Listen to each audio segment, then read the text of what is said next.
Good morning, good afternoon, good evening, and welcome to Martyn Lucas Investor as we witness a stock market crash accelerating. What am I doing? Of course, you know what I'm doing. I'm sharing everything with you. I'm staying in the game, buying more on the way down. But today we are talking Viper. We are talking Viper at the moment. So we've got Viper earnings coming up as the markets crash everywhere. So Viper Energy, VNOM, there it is. Everything's down today. Try and find anything that's up today. Whoa, what a day, what a day, what a day. I've been buying all the way down and staying in the game. Donald Trump is causing absolute chaos now with these tariffs back on the table, scaring the markets. We've got extreme fear. Extreme fear. This is as bad as it gets right now. Markets selling off down $2,500 today. We've had days and days of this now. If we look at the fear factor, extreme fear. Look at that. Doesn't get much lower than this. This is all out disaster right now. But this is when you dig deep. This is when you buy and you just hold on. That's what it's about. So we've got it all going on today. Now, we've got record number of shows going out today as well for you. Let me bring you on the main page of the channel. We've got Viper Energy coming up now. That's what we're doing now. And then we did an earnings this morning. Of course, we've already covered one earnings this morning. I forgot what it was now already. Can you believe it? I've already forgotten what I just covered. Oh, yeah, Krispy Kreme this morning. That was our earnings opening bell show this morning. Now we are covering VNOM, Viper Energy. Then we've got Realty Income. We're covering all the earnings that you've asked for. Then we've got First Solar. Then we've got NVIDIA. Can you believe it? And in between all of that as well, we've had world premieres. We've had a premiere from Vaz for his EVTOL hub. So it's all going on. We are flat out back to back, plus the 24-hour stream on the XRP watch. It's a very, very hard day today. People are struggling. I know how hard this is. People are getting leveraged, wiped out, but we're all good.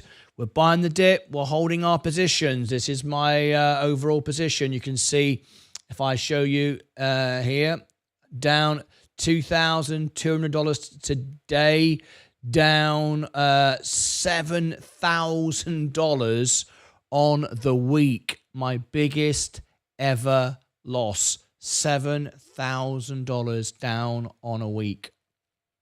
1 month, 6 months, nearly $7,000 what I'm talking about. 3 months, look at that, down $2,500 year to date. Still up on the year though, still up on the year to date, only just though, but woo. Remember though, over the year, we're still up 18 grand, but yep, this is a massive drop, It is accelerating as well.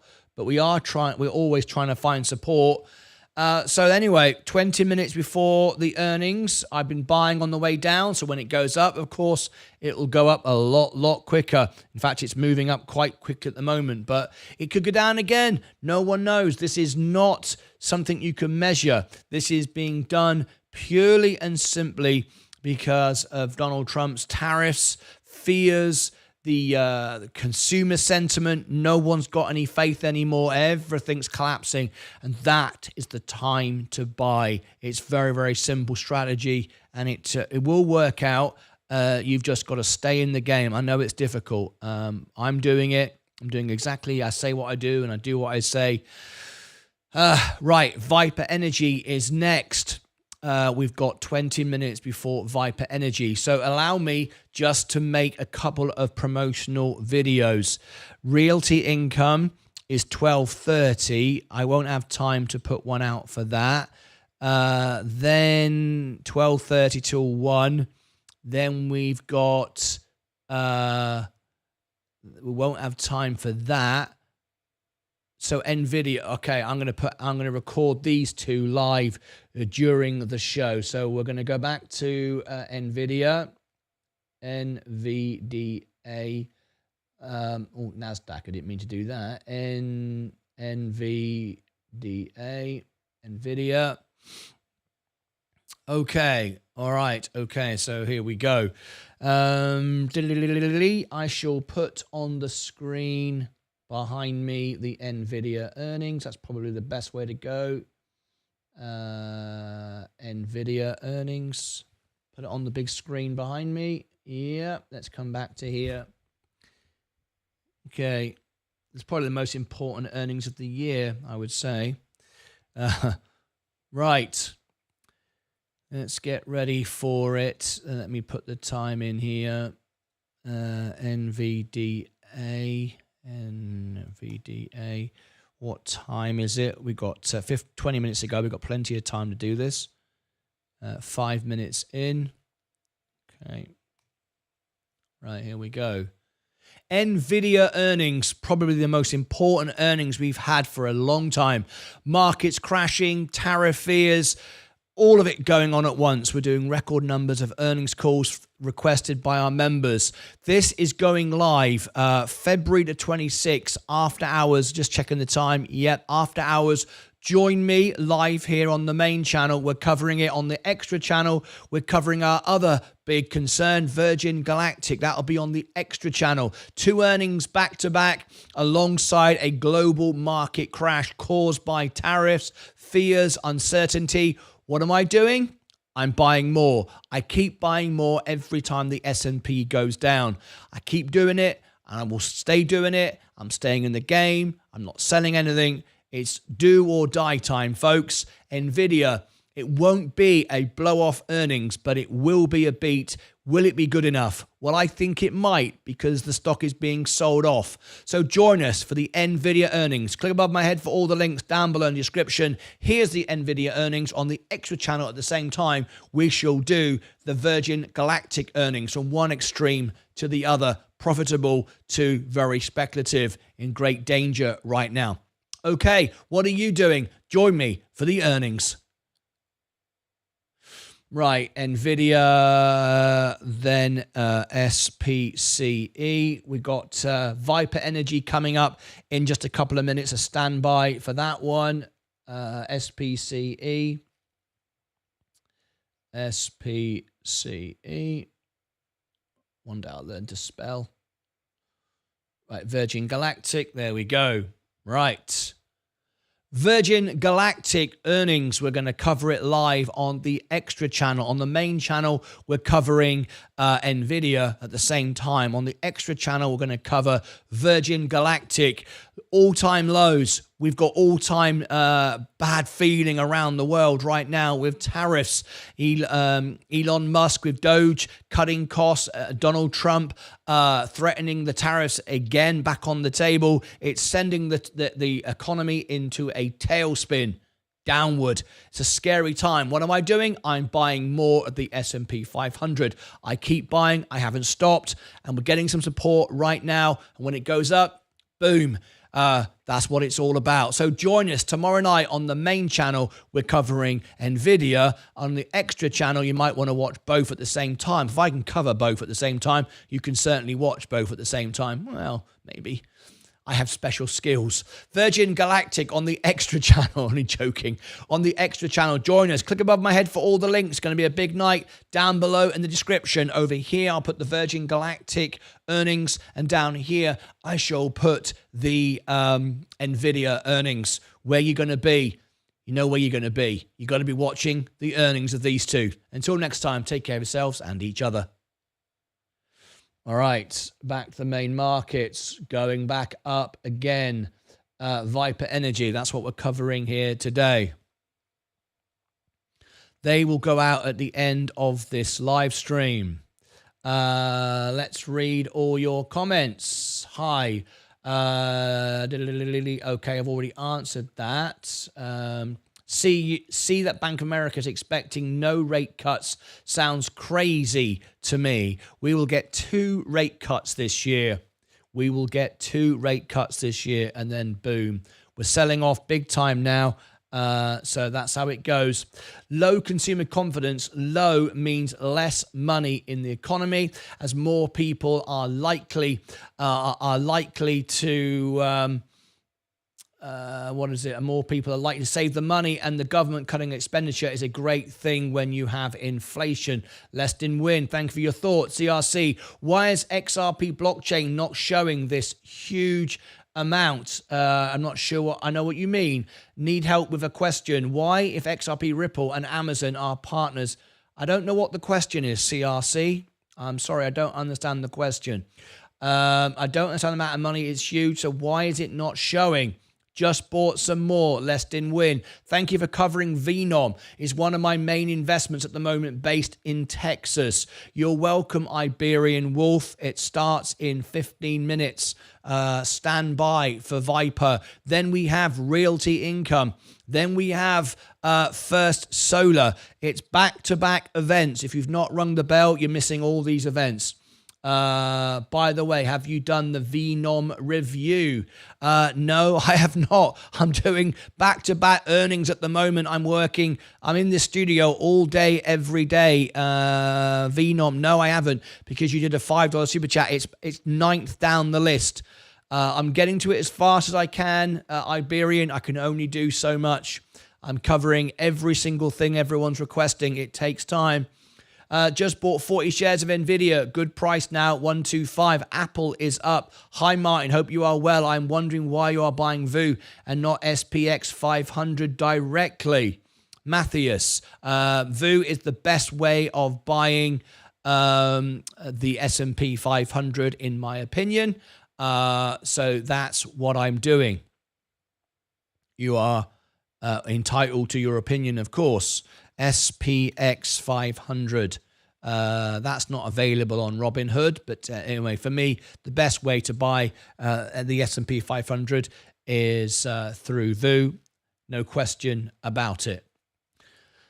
Let's have a look. What's next? Everything is dropping on earnings. It's not the earnings that's causing the problem at all. We just had a beat from Home Depot.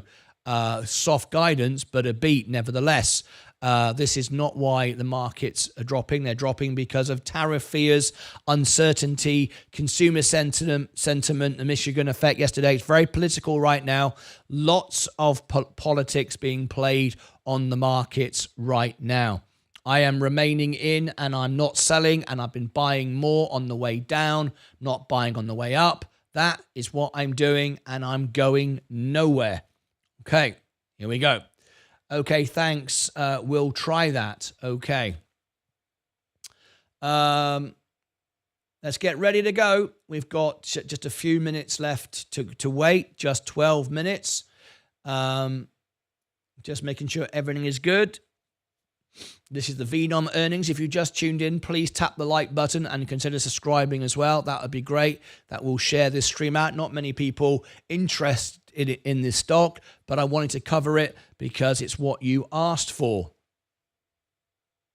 Realty Income is next. We're going to go straight into that after this. All right. So it's back-to-back. Crazy time right now. Very, very tough day for everybody. Very, very tough day indeed. But we remain in. This is all politics right now. Very, very stressful day. I'm right with you. Just checking the socials are all good. In fact, let's try this again. This didn't work earlier. Good. It's working now. There we go. Fantastic. There's Seeking Alpha and Alpha Spread. There's my X. There's my Instagram. If you want to become a member, there it is. And there's Discord. You can follow us on Discord as well. All right. Okay. Just a few minutes ago, I'm going through all the socials, making sure everything is fine. All the tech stocks are paying the price, apart from Apple, it seems, which is the biggest part of the S&P. Thank God I own the S&P 500. I mean, it's down, but only 0.5%. So anyway, Viper, we're starting to get some support now on the S&P. I've been buying on the way down. It's an overreaction. It's an oversell. But Just keep buying on the way down. When my portfolio goes up, obviously, it'll go up a lot quicker now. So, yeah. And it's very exciting times. It's very stressful times, but it's exciting nevertheless. Okay. Keep an eye on Viper. We've got 9 minutes to go before the call begins. Back-to-back events. These are the events that you requested, and I'm covering as much as I can. Nearly 50% of the S&P reporting so far has topped estimates, but eyes are now on NVIDIA. There you go. There's a very good report, actually. I'm going to record that. Let's listen into Viper. Let me refresh the screen. I've got time to make this. There we go. Just mute that. Okay. I'm going to report on this because this is very, very important.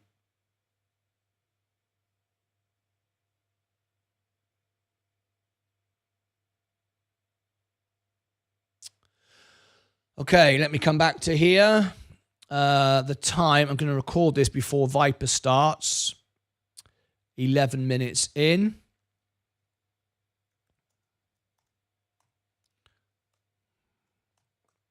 Okay, here we go. So, let's turn the studio red. Stock market crash. Calm down. Calm down. Take a time. I'll bring you some peace right now. I promise. I've been buying all the way down. I've not sold a single share. And in fact, it's good news. Just calm down. Here we go. The studio is very red, but look at this. Tap the like button if you want to share some positive news. All over YouTube today, it'll be doom and gloom, but I'm going to bring some peace to you right now. I am in. I've not sold a single share of the S&P. In fact, I bought another 45 shares. You heard me correct. 45 shares of the S&P, and I'm buying it on the way down, not on the way up. This is what you need to be aware of. Today, the markets have sold off due to uncertainty, panic, Michigan, a lot of politics, NVIDIA earnings, that's coming up tomorrow. We're going to cover it live. That will set the market. They will beat on earnings. And at the price of NVIDIA right now, the markets are going to recover. You're going to miss out on a great opportunity. So tap the like button. Please do share this. Consider subscribing. I'm going to bring you the news. It's all down to the Michigan report, which is all political. We've got threats of Trump tariffs. But look at this. This is what you need to understand. The S&P is now 18 times earnings. One of the best prices of the S&P over the last 18 months. Nearly 50% of the S&P reporting so far has topped estimates. But yes, eyes are on NVIDIA. 50% of beaten estimates. The economy is strong. Rates will come down. You're going to miss. Selling out now is a really bad idea, but it's a great thing. Carry on, because I keep buying the dip. I've been buying it for 2 days now. In fact, 3 days. Societe Generale highlighted another strong earnings season with nearly half of the 428 companies out of the S&P's 500 total that have reported so far have exceeded analyst expectations. This is good news. This is great news. So why are you panicking? I'm not. I'm always trying to balance everything out and bring everyone calm and try to debunk all the nonsense on YouTube, telling everyone it's fear and doom and gloom. I bet you the big YouTubers today are having a field day. I'm doing the opposite. Not trying to sell videos, but to calm people down and give my members the best information. The financial institution noted that 239 companies, or about 48% of the total, have reported so far have beaten consensus estimates. Looking at inline reports, 150 companies, or 30% of the reported names, delivered earnings that just matched analyst expectations. Meanwhile, 39 companies, or 8% of the reported names, have delivered earnings that have fallen short of market expectations. Comparing 2024's Q4 earnings reports to 2024 Q3's earnings reports, investors will see that fewer companies have surpassed earnings estimates, while at the same time, fewer organizations have reported below forecast earnings data. See the visual chart Societe Generale provided. I know that's a bit small for you, so we won't really bother with that too much. It should be noted that 70 names within the S&P 500 still have not reported earnings, with none bigger than the Magnificent 7 Nvidia. They'll beat on earnings, and at this price it'll be good for the market. The chip maker also rescheduled to report its latest quarterly earnings report on Wednesday after the bell. We'll cover it live.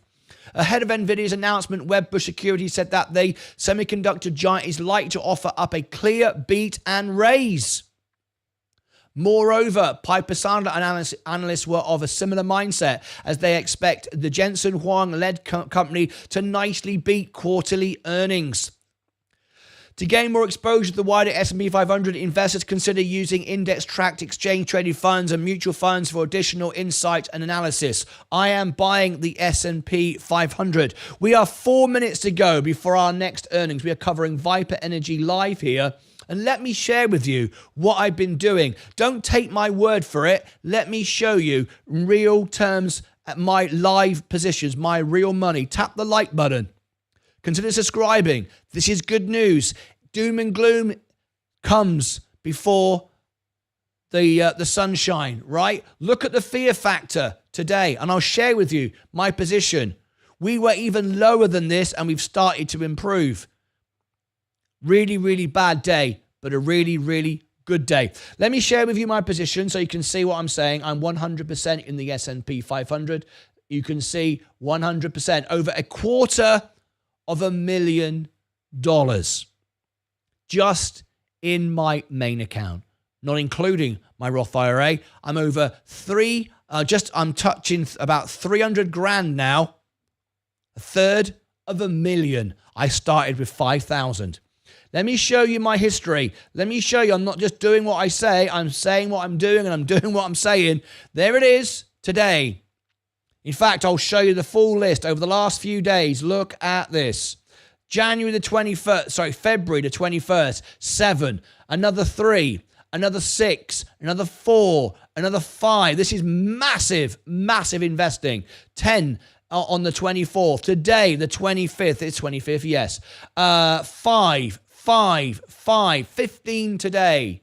So that's 45 shares of the S&P 500. Don't tell me that I'm not bullish. Don't tell me I'm not doing what I'm saying, and I'm saying what I'm doing. Viper Energy, just a few moments to go. Let me just bring it back on the screen. VNOM, because people are watching me live wondering why I'm talking about the S&P 500. So there we go. Join me live every day. I'm bullish, I'm in, I'm staying in, I'm buying more. You're giving me all your shares, and I'll take it. Thank you very much. Join me just there for the NVIDIA earnings. Can you afford to miss it? On the main channel, it's NVIDIA. On the extra channel, we're doing Virgin Galactic. Click above my head for all the links. We're 2 minutes to go before Viper. Over here, I shall put the NVIDIA earnings, and down here on the extra channel, you might want to watch two at the same time. I am putting the Virgin Galactic earnings from one end of the spectrum to the other. There is a crash, but it's an opportunity. It's all political. It's all noise. It's all rah-rah. And was I right? Yes, it's finding support and going back up. Join me for the earnings. Take care of yourselves and each other. Ay, ay, ay, ay, ay. What a flipping day this is turning out to be. Right. 1 minute to go. Let me refresh the screen for VNOM, and then I'll bring your comments on the screen. Right, let me read. Let's have a look. You could give me half. Nice, making money, Mitch. Damn. 500 Goog shares, 1,100 Mobix shares. I bought NVIDIA. Individual stocks are like that if you can't handle the volatility. Nice money, Mitch. Bought some Mobix. Congratulations. I like how he told us to calm down, relax, people. Just a big rotation. NVIDIA is starting. Thank you, Martyn, for everything you are doing for the family. It's my absolute pleasure and honor. Okay, we've got 30 seconds to go. Martyn is the over. Martyn, is this over of the stock market? Is it over for the stock market? No, of course it's not over. The stock market has existed for thousands of years. It's not over for the stock market, and I mean thousands of years, not in its normal in its current state, but the stock market and the way this works has existed forever. If it goes to 150, it doubles. Thank you for always being impartial. Always. Hi, Martyn. Can you comment on Hood, please? I haven't got time. We're about to cover the earnings for Viper. Here we go. Let me mute that. Okay, they're playing audio. I shall turn the volume down. Oh, here we go. Yep. Stand by.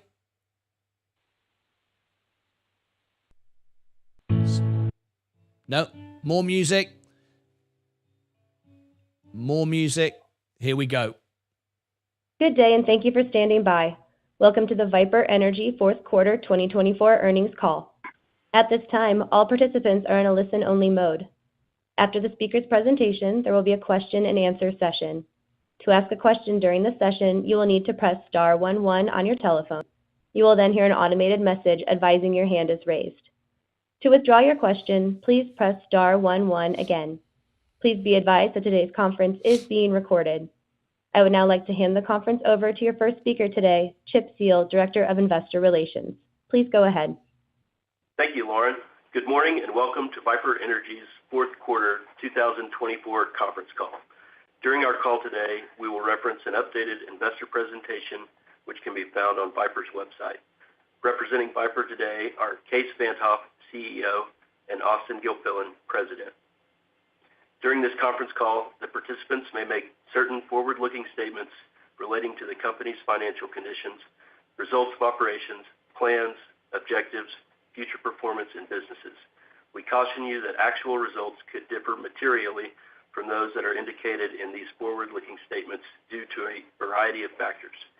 Information concerning these factors can be found in the company's filings with the SEC. In addition, we will make reference to certain non-GAAP measures. The reconciliations with the appropriate GAAP measures can be found in our earnings release issued yesterday afternoon. I will now turn the call over to Kaes. Thank you, Chip. I'd like to also note that Travis Stice, outgoing CEO, is joining us for one more Viper call here, so it's good to have him in the room as well. But welcome, everyone. Thanks for listening to our Fourth Quarter 2024 Conference Call.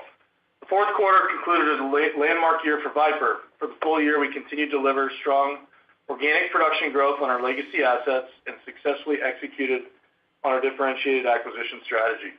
Looking ahead, we continue to be excited about the transformative drop-down transaction between Viper and Diamondback that was previously announced, and we recently closed the separate Quinn Ranch acquisition a couple Fridays ago. On the drop-down specifically, this transaction is unique in its value proposition to Viper, given the alignment it provides with Diamondback's expected development over the years to come and the resulting organic growth that can be driven by Diamondback's drill bit. Further on this point, on a pro forma basis, Viper expects to own an interest in approximately 75% of Diamondback's expected completions over the next 5 years, with an average 6% NRI within those wells. This is greater alignment than we have realized over the past 8 years on average, and is now going to be applied on a much larger scale. Looking at the forward outlook in more detail, we have initiated average daily production guidance for Q1 of 2025 of 30,000 to 31,000 barrels of oil per day, and upon the assumed closing of the drop-down expected in Q2 of 2025, we expect run rate daily average oil production of 48,000 barrels of oil a day. Importantly, we also have the unique visibility to further growth in 2026, as our Diamondback operated production is expected to increase to approximately 31,000 barrels a day, up from approximately 27,000 barrels a day in 2025.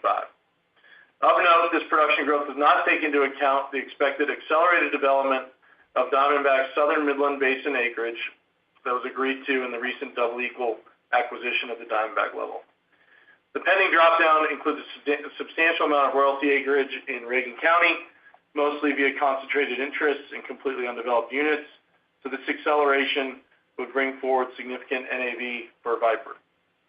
In conclusion, we continue to believe that Viper presents a differentiated investment opportunity with zero capital and operating costs, alignment with our parent operating company that has helped us deliver consistent organic growth, and a current size and scale that positions us to be the consolidator of choice in what we feel remains a highly fragmented minerals market, particularly in the Permian Basin. Pro forma for the drop-down, Viper will rank amongst the largest U.S. independent E&Ps, and we believe the unique attributes of this business model will continue to be recognized by the market over time as our durable cash flow profile becomes increasingly differentiated. Operator, please open the line for questions. Thank you. At this time, we will conduct the question and answer session. As a reminder, to ask a question, you will need to press star 11 on your telephone and wait for your name to be announced. To withdraw your question, please press star 11 again. Please stand by while we compile the Q&A roster. Our first question comes from the line of Neal Dingmann with Truist Securities. Your line is now open. Morning, guys. Kay's already congratulated you, so I just want to congratulate Austin. Nice, well thought of. My first question, guys, is just on the announced carry with Double Eagle. You mentioned this morning, I think, on the Diamondback call, is that I think you said, Kay's, maybe around 50% of this plan could benefit VNOM. I'm just wondering, could you discuss maybe anything around potential timing and just what you were meaning by the potential upside from this for VNOM?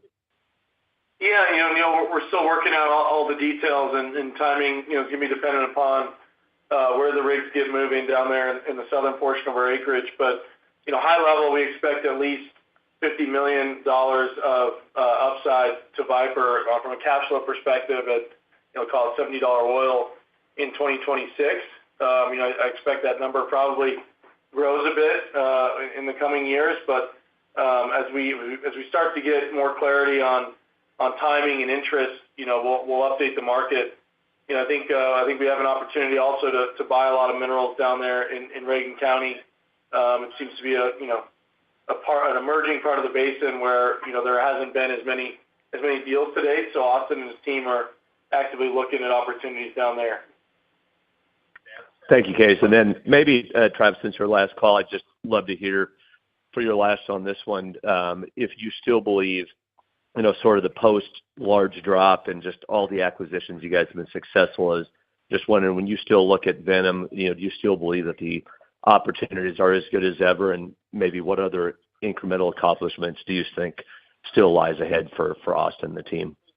Yeah, look, it's almost an embarrassment of riches the amount of talent that's assembled on this Viper team. But what's even more exciting than that is just the runway in front of these guys. When we took this company public, gosh, it's been a long time ago now, 10, 11 years. We always had a vision that it could be in the situation we're in today. It just took us a while to figure out what was the right structure to be able to get it there. But I think this is a category-killing company, and it's refreshing to see talent and opportunity coincide in the way that it's doing here at Viper Energy Partners. Thank you, Neal, for giving me the chance to mention that. I couldn't agree more. Thank you all. Thank you. One moment for our next question.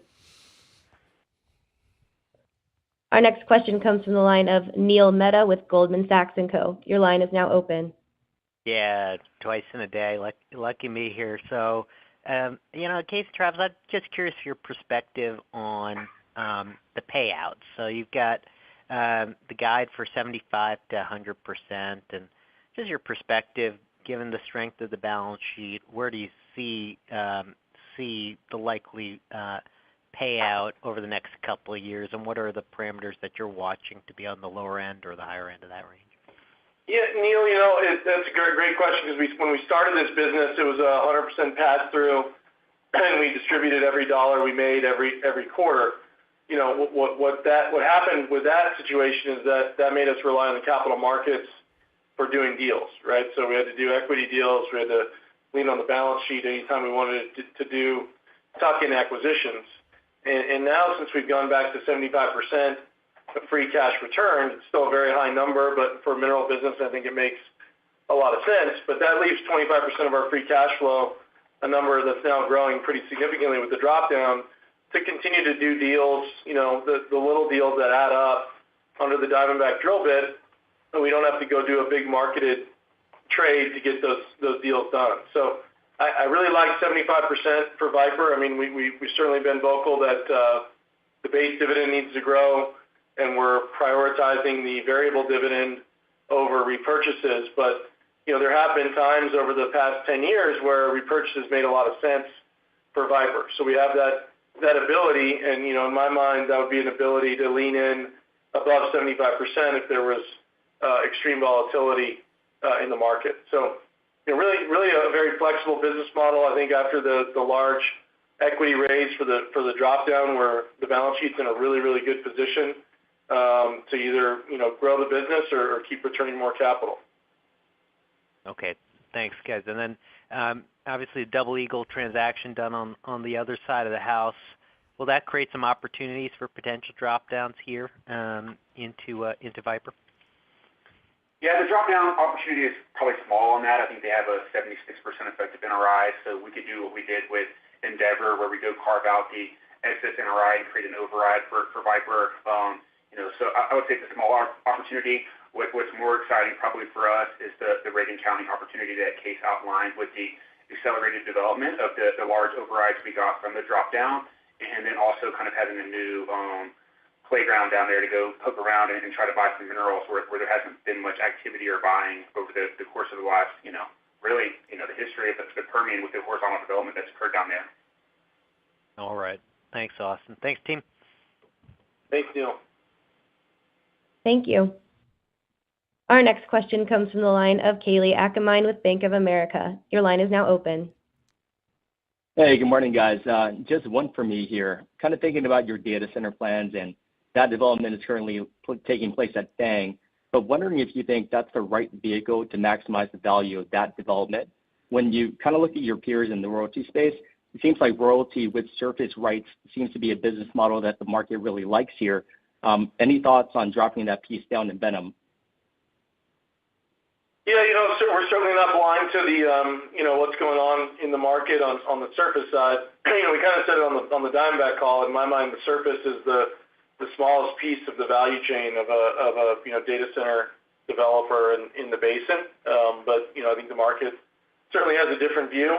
I think for us, there's more value in surface being in the operator's hands and being able to, move things around and not worry about intercompany relationships when trying to develop our assets. So it probably stays in Diamondback for now, and we keep Viper as a pure play royalty company. We went to 3 public snake companies once before, and I think we're good at 2. So we'll probably stay with Viper and Diamondback for now. Got it. Thanks, Case. Thank you. Thank you. One moment for our next question. Our next question comes from Paul Diamond with Citi. Your line is now open. Thank you. Good morning, all. Thanks for taking the call. I just want to get an idea of where you guys kind of think about the right level in the split between Fang versus other operators in your long-term operational profile.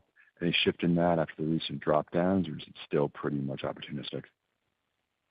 Yeah, the Fang relationship is certainly what differentiates Viper, and it got significantly larger with the drop down. I think if we want to continue to grow the Viper business, which is what we would like to do, it's naturally going to be harder to do it 100% under the Fang drill bit. But I think generally we'll always have the support system of knowing where the majority of our development is coming from, the timing of that development, which is I think the key differentiator at Viper. But I think over time some of these larger packages that might come available in the basin, we'll have a piece of operations through Diamondback, but not the majority like the drop down. So I think over time it probably dissipates a bit, but that also means the multiple we should be paying for those assets is probably lower. Understood. Makes perfect sense. And actually, just to kind of portend into my second question, given the increased scale, how do you all think about, or has there been any evolution how you think about kind of the correct balance sheet? Like any interest in delevering quickly or more comfortable taking on a bit more debt? Just your thoughts around that. Yeah, I think the mineral business certainly has the capacity to take on on more leverage. I just don't think the market or the rating agencies have come around to that idea. So I think we're still going to run the business, fairly lowly levered. I think Viper's kind of cost of capital overall has come down significantly. The fact that we're able to do a $1.2 billion follow-on deal at Viper when 5 or 6 years ago we could barely raise $100 million has helped us a lot. And so, leverage plays a part, but we need the rating agency support to keep moving up the rating scale and have access to that capital, while not getting over our skis on leverage. Understood. Thanks for your time. I'll leave it there. Thank you. Our next question comes from the line of Derek Whitfield with Texas Capital. Your line is now open. Hey, good morning again, guys. Travis, Kays, again, congrats on what you built at Diamondback and Viper, and congrats, Austin, on the opportunity you have ahead of you. For my first question, really wanted to kind of think through some of the deeper intervals and opportunities that you guys have across the basin. While clearly the drop-downs and double eagle acceleration are going to drive the near-term growth for VNOM, could you comment on how close the returns are with these deeper intervals versus the more traditional Wolfcamp and Spraberry zones? And further, are there leasing and activity tailwinds over the next 2 years that you see forming? Yeah, Derek, I think, when you think about the resource expansion story at Viper, we definitely view that as, a compelling story over the next few years. Looking at the returns kind of at the parent company, I think we've moved in the right direction on the cost side. And, probably in the next 2 to 3 years, we think it's going to be pretty competitive with the core development that we're doing today. Yeah, and Derek, on the leasing front, it's definitely something that we've kind of seen across our acreage position. We signed a big lease on the deep rights with Diamondback for Spanish Trail a couple of years ago. That was certainly unique given we owned 100% of the minerals and it was such a contiguous block of acreage. Kind of what we've seen now is operators leasing the acreage or putting it together on an as-needed basis.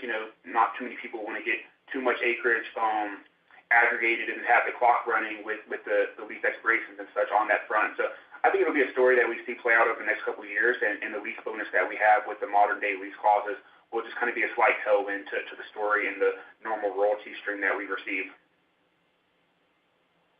And then on my follow-up, and I'm going to perhaps reframe the previous surface question. What are your thoughts on the opportunity in the Midland Basin for surface ownership, where you have material upstream water and royalty assets?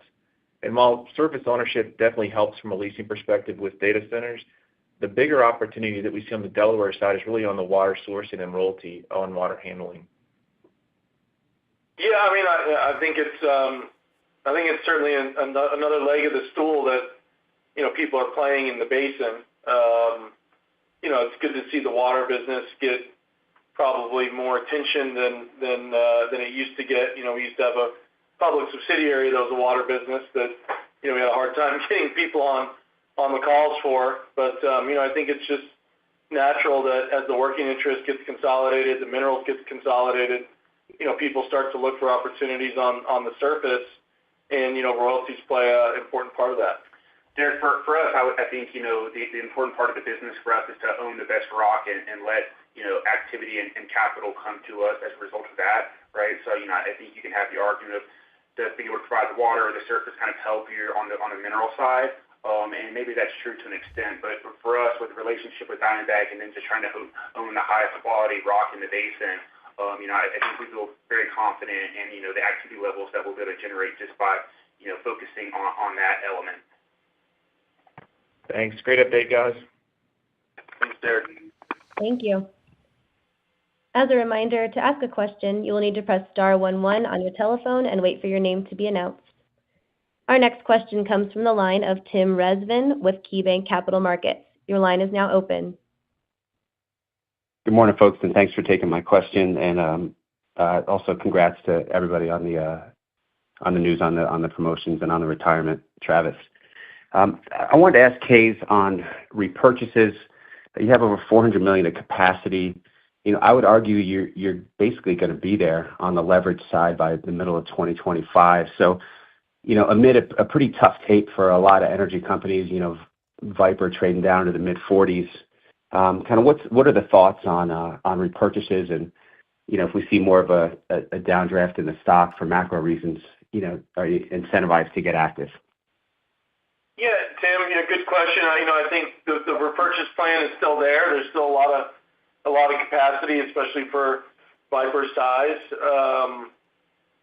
I think we still have to see some weakness or continued weakness to move away from the priority of returning cash to shareholders through the base plus variable. But it's there for a reason, and capital allocation is something we pride ourselves on. And I think we're gonna, we have a, I don't know, I wouldn't call it a short-term holder in NCAP that may monetize at some point, and you'd expect us to participate in that deal. So the repurchase plan is there. We haven't really thought about it for a while at Viper, but it's certainly something to dust off if we continue to see weakness across the space.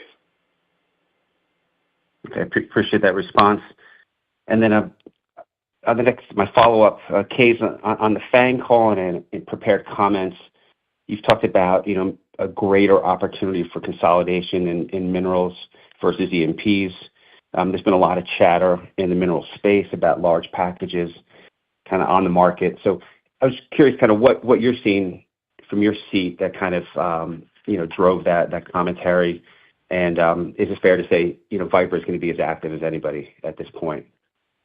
Yeah, I think Viper's in a really good position. In the last 2 years we've done $1 billion deals that I think surprised the market, or not the public market, but our competitors.